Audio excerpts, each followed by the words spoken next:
Hey guys, in this video we're going to take a look at another e-bike. This is the second e-bike I have reviewed. This one is by HiBoy. It is their P6 e-bike. It's a 750 watt hub drive motor, and we're going to find out how it performs. Let's check it out.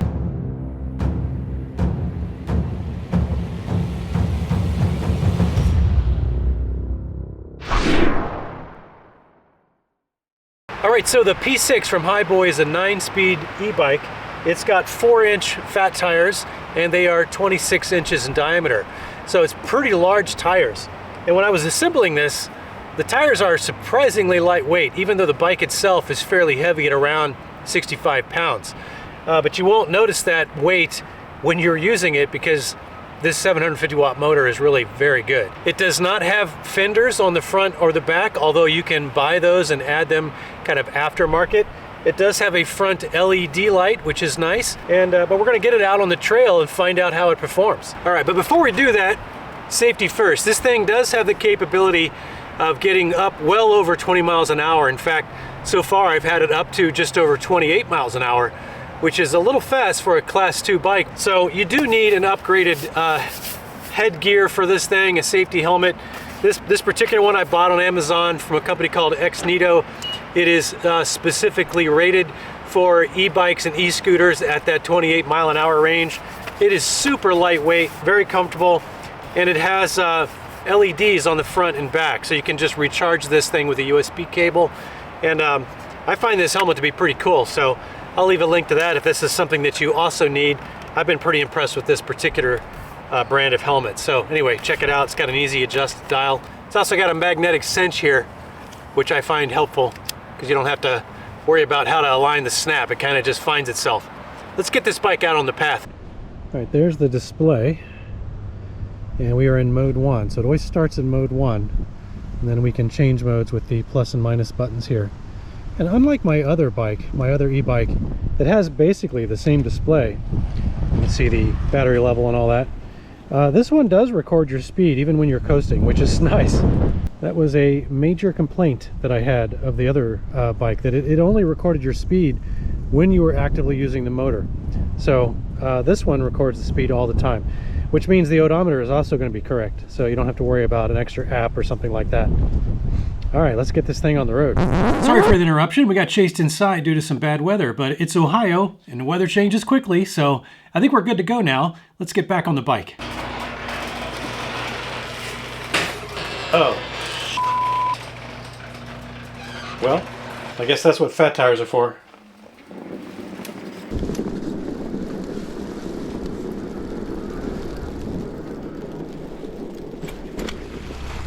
I have never ridden a bike in the snow.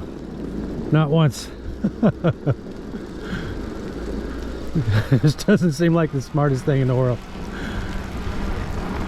Definitely have my helmet on. And I am not going to get my speed up. This is surprisingly doable. I did not expect this. I thought I'd be on my ass the entire time.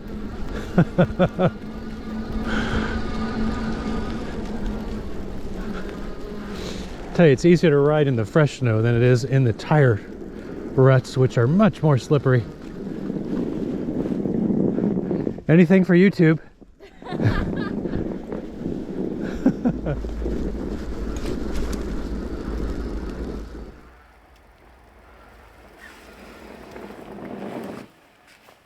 That was fun.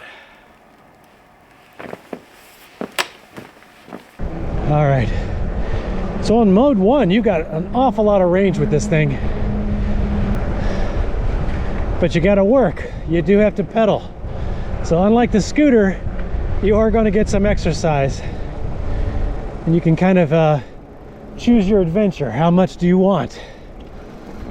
All right. Let's go ahead and take this up to mode 2 and see what kind of just with throttle on flat ground, what kind of speed we can get.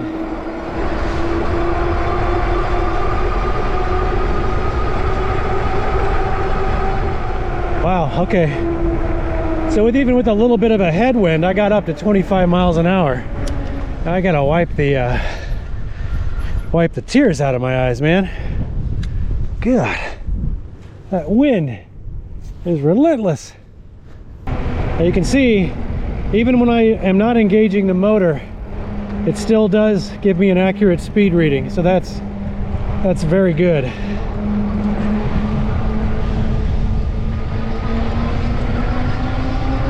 I love the throttle on this thing. Let me slow this back down here. Now, one thing I will say, I can really definitely tell the difference between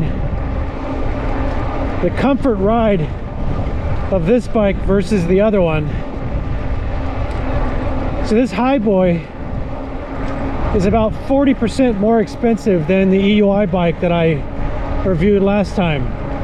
But I like the EUI bike, and it's foldable. It definitely has some conveniences. And as I said, it's about $1,000. This one's about $1,400. But when the motor comes in on the EUI bike for assist, it's a little more dramatic. I mean, it comes in a little bit hard. This one eases in a little bit more comfortably. I mean, it's not bad on the EUI bike by any measure, but you can just tell that this one is just a little bit better designed so that it comes in a little bit more gently, which makes the bike easier to control overall. And this does qualify as a class 2. I feel like this bike is better suited for somebody who's 200 pounds like me. I think the EUI bike is going to be a good fit for my wife. It's a little bit smaller, quite a bit smaller actually. Man, when you pedal with the throttle, you suddenly feel like you got Superman legs, because the acceleration is very impressive. Still got this in mode 5. Maximum assist. Wow. This is definitely cheating. Oh, that's nice. The throttle assist makes it super easy to get started, even if you're in 9th gear. You just give it a little bit of throttle from a standing start and start pedaling, you're good to go. Or don't pedal, and you're still good to go. All right, so I'm on flat ground, and I'm at just at 28 miles an hour, which is outstanding. I weigh just about 200 pounds. And it is a very breezy day. I really do like the fact that you can pretty much run this thing at top speed and still be able to pedal without looking like a crazy person, because it's geared appropriately for its top speed. I think not all e-bikes are like that. Certainly my other e-bike is not like that. I pretty much can't pedal past about 15 miles an hour on that other e-bike. Without the fenders, I don't think I want to go and get this thing submerged. Take the easy route here. Normally I wouldn't care, but I'm gonna get a pretty nasty water spray if I just go flying through here.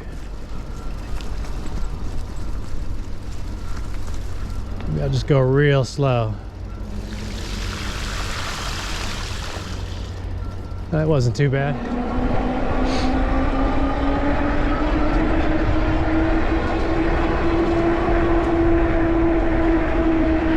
We had an awful lot of rain overnight, and we're in for some thunderstorms in the next few hours, so trying to get some miles in before that. I like that the throttle sensitivity is very easy. You can give it as little or as much gas as you want, and it does respond nice and gently. It doesn't lurch like a lot of e-bike motors will. So it engages very smoothly. It doesn't catch you by surprise. And then once it's engaged, it gives you enough torque. It's not going to give you the kind of torque that a mid-drive e-bike will give you, but for most people I think this is more than sufficient. Plenty of acceleration, really.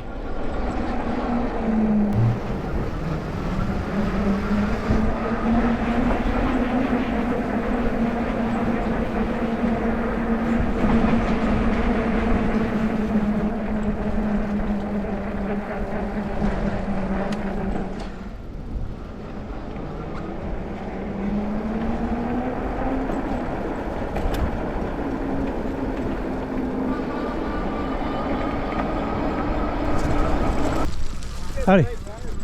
I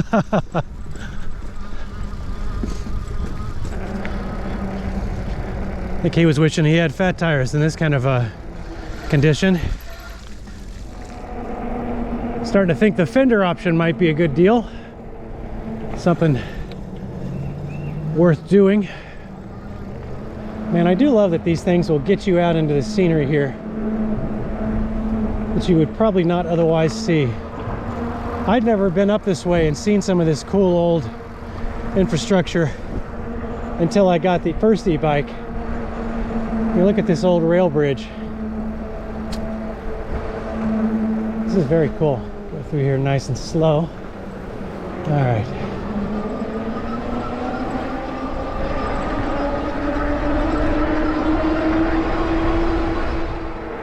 Let's talk a little bit about the suspension.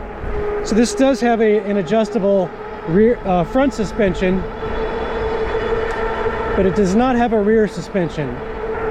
And the seat post is also not having any kind of suspension. That's one thing the EUI bike does have, is a little bit of a pneumatic suspension in the seat post, which is nice. I don't know, I might upgrade this one to have that, because I do like that, especially since there's no rear suspension at all. I mean, just look at this scenery. I mean, I realize that all the leaves are down because it's mid-January, but it's just so nice to be able to get out and enjoy this. And I get to choose how intense the exercise is. I can't wait to get my wife out here. She's gonna love this. Now, let's talk a little bit of how these modes work, because they do work differently than that other e-bike that I have. So in this case, I can take it down to mode 0, which is no assist. So it's basically like a traditional bike, only it's quite heavy, 65 pounds. You're gonna get a workout very quickly. If I take it up to mode 1, this gives me just a little bit of motor assist, but if I use the hand throttle, I can still accelerate up to its top speed. And so I'll get this thing up to around 25 miles an hour, or 28 miles an hour.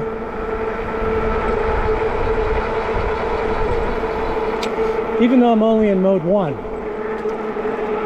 But like I said, the modes don't limit your top speed. Now on my other e-bike, they did.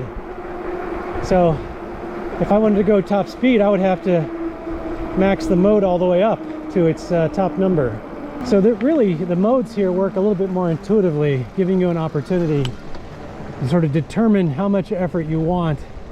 Like right now, I'm having to pedal pretty hard. That's obviously because I'm in the top gear.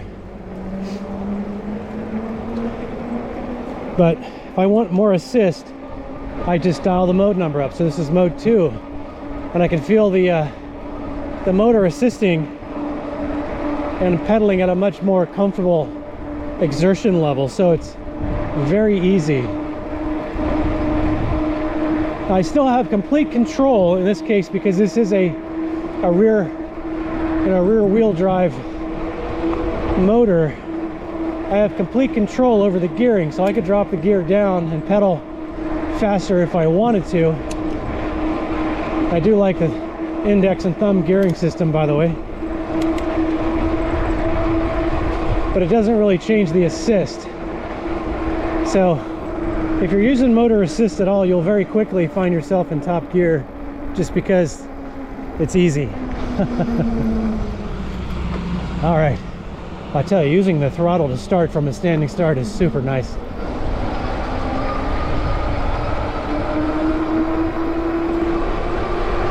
That means you don't have to gear down in order to get started again. You just hit the throttle and it bumps you forward so you can start pedaling.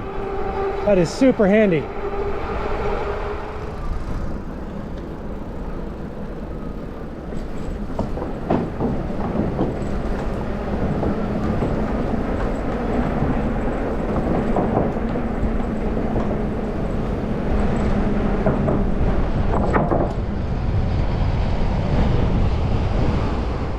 All right, let's talk about range on this P6 e-bike. HiBoy says you can get an average of about 68 miles of range out of that. I'm sure that's with somebody quite a bit lighter than me and on flat ground using a minimal amount of assist, maybe with a little wind at your back.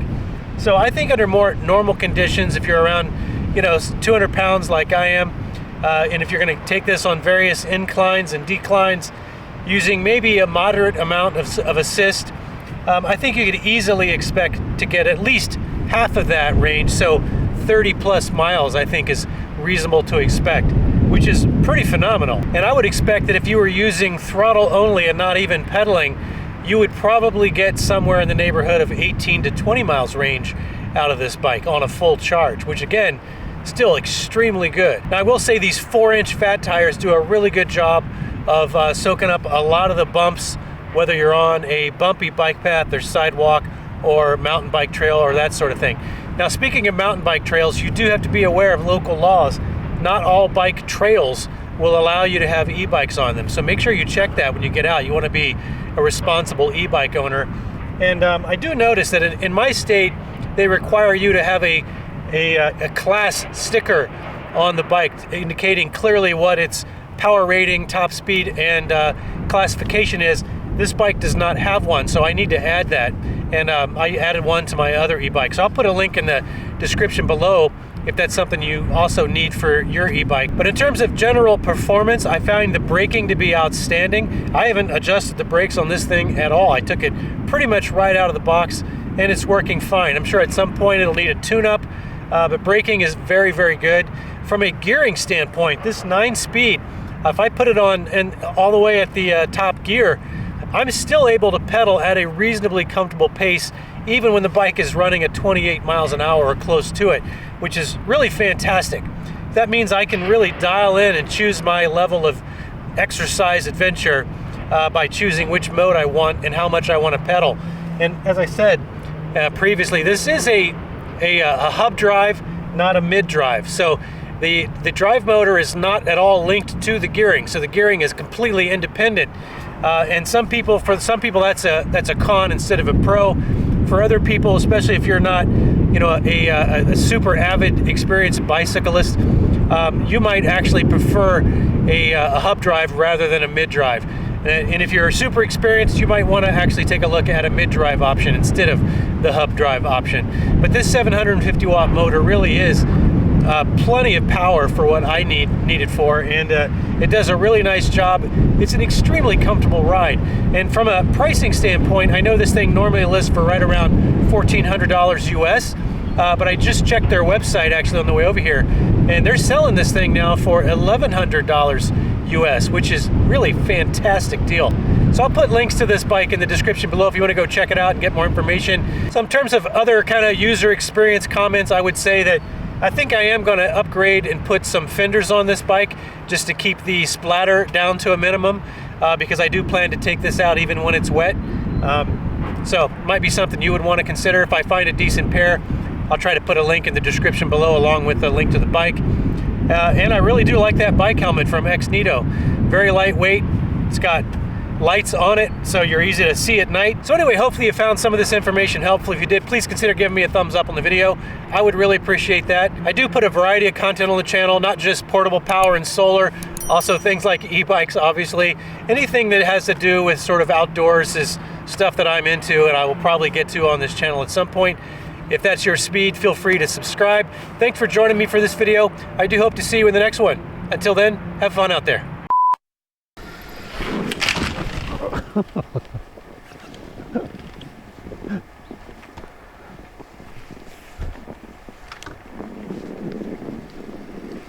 Well, if you don't do something stupid, you might actually stay upright.